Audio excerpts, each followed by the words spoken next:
ओम नमः शिवाय दोस्तों। दोस्तों हमने पिछले वीडियो में भगवान शिव के 5 अवतारों की चर्चा की थी। अब आगे सुनते हैं। छठा अवतार, महेश अवतार। एक बार शिव जी ने भैरव को द्वारपाल नियुक्त किया और पार्वती जी के साथ अंदर चले गए। शिव जी को प्रसन्न करके पार्वती जी जब द्वार से बाहर जाने लगी, तो भैरव उनकी अनुपम रूप को देखकर मुग्ध हो गया। पार्वती जी ने उसके मन की विकृति को देखकर क्रोध होकर उसे पृथ्वी पर मनुष्य योनि में जन्म लेने का श्राप दे दिया। जब भैरव को आत्मबोध हुआ तो वह पश्चाताप करने लगा, परंतु मां भगवती का श्राप तो अमिट था। अतः भैरव को शीघ्र ही पृथ्वी पर जाकर मनुष्य योनि में वैताल बना।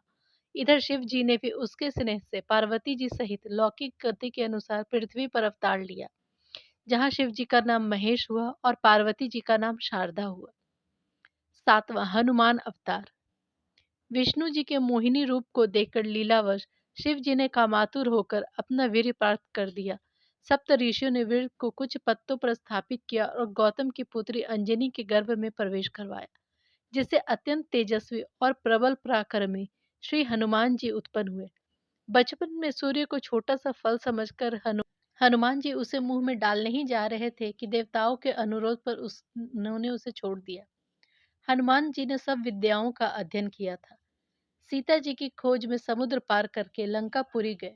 राक्षसों का वध करके लंका को आग लगाकर सीता जी को सकुशल वापस लेकर आए। पुनः शिव जी का पूजन कर रामचंद्र जी ने समुद्र पार किया और हनुमान जी की सहायता से युद्ध जीता। लक्ष्मण के मूर्छित होने पर हनुमान जी ने संजीवनी बूटी लाकर उन्हें पुनर्जीवित किया और अहिरावण को मारकर लक्ष्मण सहित राम जी को उनके बंधन से मुक्त किया। फिर कुटुंब सहित रावण को मार हनुमान जी ने राम सीता जी का मिलन कराया और देवताओं को सुखी किया। इस प्रकार हनुमान जी का अवतार धारण कर भगवान शिव ने अपने भक्त रामचंद्र जी के दुख को दूर किया। आठवां, वृषभ अवतार।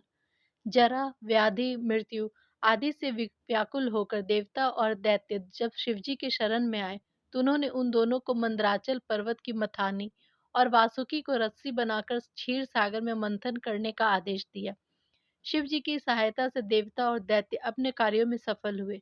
समुद्र मंथन से 14 रत्न लक्ष्मी, धनवंतरी, चंद्र, पारिजात, कल्पवृक्ष, उच्चैश्रवा, ऐरावत, मदिरा, शांख, शंख, कामधेनु, कौस्तुभ, अमृत और विष निकले।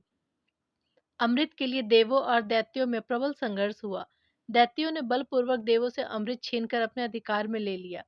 पराजित देवता शिवजी के शरण में आए और शिवजी की आज्ञा से विष्णु ने मोहिनी का वेश धारण कर दैत्यों से अमृत छीनकर देवताओं को पिला दिया। दैत्यों ने अमृत से वंचित होने पर बड़ा भीषण उत्पात मचाया।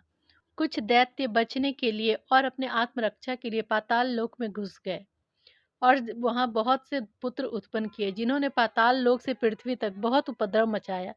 शरणागत मुनियों के साथ लेकर ब्रह्मा जी शिव जी के पास पहुंचे और रक्षा के लिए प्रार्थना करने लगे। शिव जी ने विषव रूप धारण किया और पाताल के उस खंड में गए जहां उन्होंने अपने गर्जन से ही आतंक उत्पन्न कर दिया और राक्षसों का अंत किया। नौमा, पिप्लाद अवतार। एक समय इंद्र आदि देवताओं को वृत्रासुर ने जब युद्ध में पराजित कर दिया, तो ब्रह्मा जी के आदेश से सभी देवता दधीची के आश्रम में उनकी सेवा में उपस्थित हुए। दधीची ने अपनी पत्नी सुरवाचा को घर के भीतर भेजकर देवताओं से उनके आने का कारण पूछा, तो देवताओं ने दधीची से उनकी अस्थियों की मांग कर ली। दधीची ने शिव जी का ध्यान करके अपना शरीर त्याग दिया। इंद्र ने उसकी अस्थियां निकलवा ली और तुरंत ही अस्त्र बनाने का आदेश दे दिया। उस अस्त्र से वित्रासुर पर प्रहार करके इंद्र ने विजय प्राप्त की। जब दधीची की पत्नी सुरवाचा बाहर आई, तो पति को न पाकर और सारा किस्सा जानकर अग्नि में जलने को तैयार हो गई। इसी बीच आकाशवाणी हुई कि मुनीश्वर का तेज तुम में विद्यमान है। सुरवाचा ने दुखी होकर एक ओर देवों को पशु हो जाने का श्राप दे दिया और दूसरी ओर पत्थर से अपना गर्भ फोड़ डाला। उसके गर्भ से दिव्य शरीर वाले परम कांतिवान बालक उत्पन्न हुआ, जिसे साक्षात शिव समझकर सुरवाचा ने प्रणाम किया और उस स्वरूप को अपने हृदय में बसा लिया। सुरवाचा ने बालक रूप शंकर से प्रार्थना की कि वे पीपल के मूल में निवास करें और उसे पतिलोक में जाने की अनुमति दे दे। यह कहकर देवी समाधिस्थ होकर अपने पति के पास चली गई। शंकर जी का अवतार हुआ जानकर सभी ब्रह्मादि ने आकर उत्सव मनाया और ब्रह्मा जी ने उसका नाम पिप्पलाद रखा और उसकी आराधना करके अपने लोक चले गए।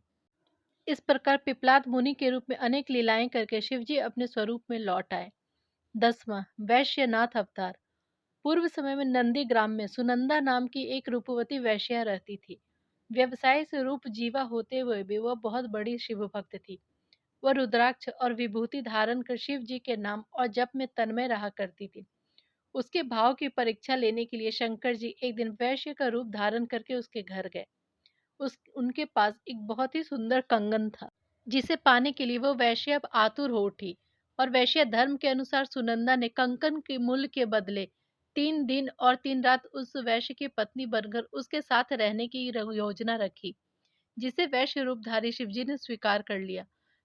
इतने में दासी ने आकर सूचना दी कि घर में आग लग गई है।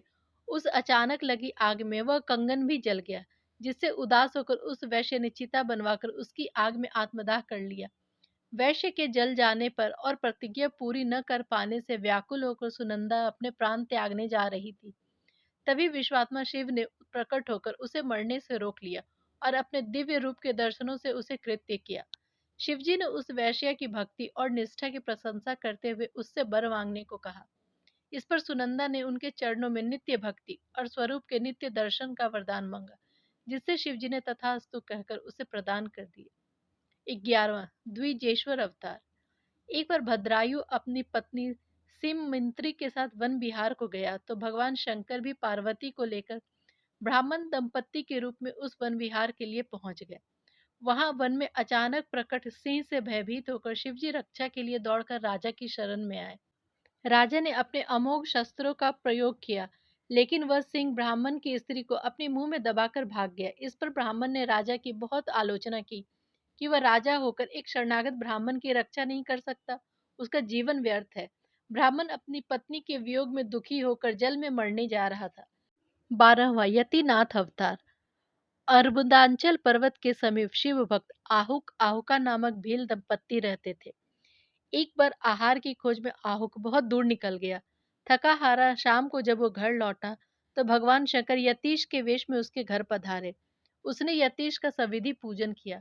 यतिनाथ ने उसे घर पर रात व्यतीत करने की इच्छा प्रकट की। घर में स्थान की कमी के कारण भील थोड़ा संकोच में पड़ गया। आहुका ने अपने पति को मर्यादा का स्मरण कराते हुए खुद धनुष बाण लेकर बाहर रात बिताने और यति को घर में विश्राम करने का प्रस्ताव रखा। आहुक ने यति को रात्रि में घर में विश्राम बिताने की अनुमति दे दी। उसने आग्रहपूर्वक पत्नी को घर के भीतर ही रहने को कहा और खुद धनुष बाण हाथ में लेकर बाहर चला गया। सुबह आहुका और यति ने देखा कि आहुक जानवरों का भोजन बन गया है। इस पर यति बहुत दुख प्रकट करने लगा, परंतु आहुका ने उसे शांत कराते हुए कहा कि आप शोक मत करें, मेरा क्या है, मैं तो चिताग्नि में जलकर पति के पास पहुंच जाऊंगी।